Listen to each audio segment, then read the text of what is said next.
All right, what is going on, Laker fans? Thank you very much for being a part of the show. Lakers Talk Daily. So Monday through Friday, we're going to find something that we think is interesting around Lakers basketball. We're going to throw it up right here on YouTube. You can subscribe. ESPN LA is the channel on YouTube. If you guys have been seeing the last week or so, this is actually a big initiative for us in the station.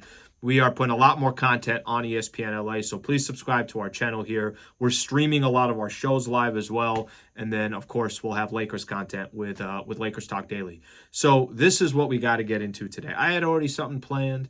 I was thinking about doing something around Anthony Davis, and then Laker fans.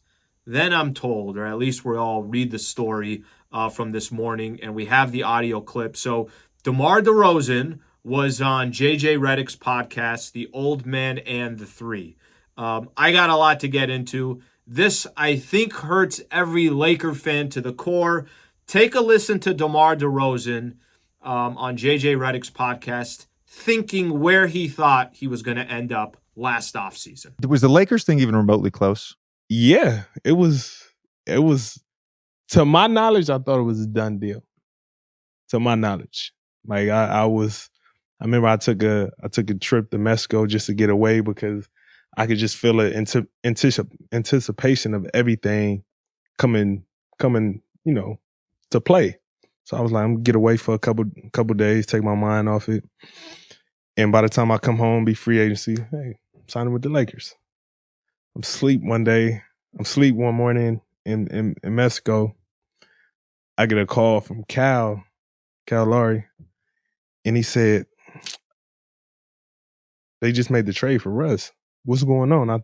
I thought the deal was done for you to go to Lakers, and I was like, I'm confused. That I'm looking at my phone like, damn, that did happen.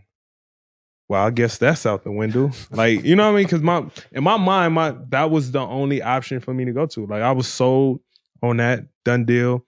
I didn't even entertain anything else because I'm letting this situation work itself out.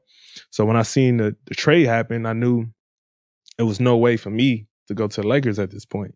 That is JJ Redick and DeMar DeRozan right there. Oh, man. Oh, Laker fans. How about that quote? To my knowledge, I thought it was a done deal. Okay, I got a couple angles that I want to take on this. And, of course, as you guys know, comment below. So your thoughts on this question I'm going to throw out to Laker fans. I don't know where to start. I got to be honest with you. I got to be honest with you. And we were doing this a little bit earlier on the Travis and Sliwa show. So this is what it comes down to for me. You can make mistakes. Front offices are allowed to make mistakes. It happens all the time. It happens in businesses, corporations, families, whatever it is. You can make mistakes. There are certain mistakes that it just happens that way. So I'll use as an example. Russ hasn't worked with the Lakers. They made a mistake. They thought by trading away Kyle Kuzma and KCP and Montrezl Harrell, who was on a player option, they didn't think that there was, okay, we'll take our chances with Russ. We're trying to go up against the Brooklyn Nets. Brooklyn's got 3 stars. You make mistakes.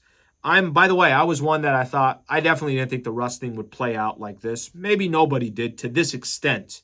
Maybe you don't go win an NBA championship, but not as bad as it was in the first year and not as bad as us still having the conversation about Russ right now. But Laker fans, are you trying to tell me that what DeMar DeRozan was telling JJ Redick on his podcast, that it came down to the Los Angeles Lakers having to make a choice between trading for Russell Westbrook or trading for DeMar DeRozan? And you don't have to be a genius on this one.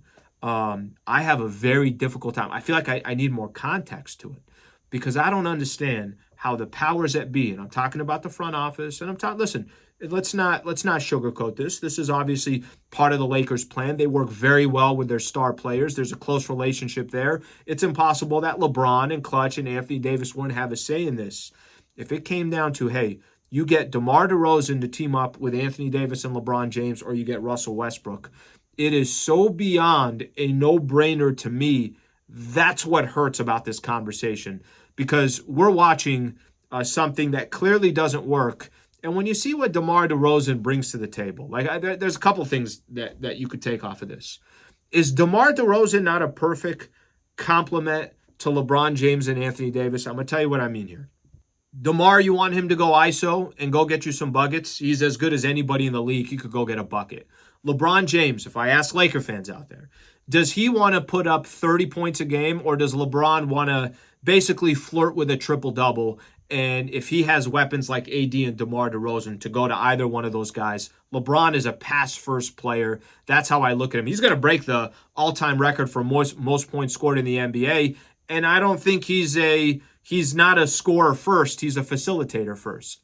Let me add a couple more things that only makes this even more frustrating. Not only is DeMar by far a better fit, not only would DeMar DeRozan be a fantastic player along with LeBron James and Anthony Davis on the team, but let's go a step further. DeMar DeRozan is about 45th, 46th, somewhere around there as far as his pay ranked in the NBA. Russell Westbrook is second this upcoming season. So DeMar DeRozan is making $27 million today. Russell Westbrook's making $47 million. Not only is DeMar a much better fit, not only will DeMar complement what those guys bring to the table, on top of that, you had $20 more million to work with. You could have maybe went out and got Alex Caruso. You could have, in some type of trade, maybe kept a guy like KCP, just using these as examples. Not only was the better player for this specific team DeMar, but on top of that, I think the clear one for me is just the mere fact that you could have had more money to keep some role players. So there's a lot of different ways to look at this, and I think there's a little bit more. It's one thing to hear rumors.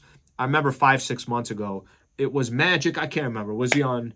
He could have been on First Take, or maybe he was on with Keyshawn, J. Will, and Max on their show. But he talked about how he had reached out to the Lakers and basically gave him a no-look pass. Hey, DeMar wants to be a Laker. Go talk to DeMar's people. And ultimately, the Lakers obviously chose Russell Westbrook. It is clearly a mistake on the Lakers' part.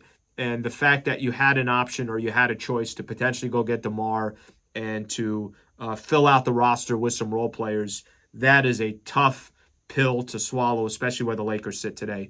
Travis and I brought this up, and I'm going to throw this question out to Laker fans right now. If DeMar DeRozan was on the team last year and AD still missed the same amount of games, you think the Lakers are in the playoffs? Do you think they're a playoff team? Feel free to comment below. I think they are. I think DeMar DeRozan and LeBron James and some of those other role players you had was enough to get the Lakers in the playoffs. And listen, what would have happened? You're probably not going to get too far just because Anthony Davis is not healthy.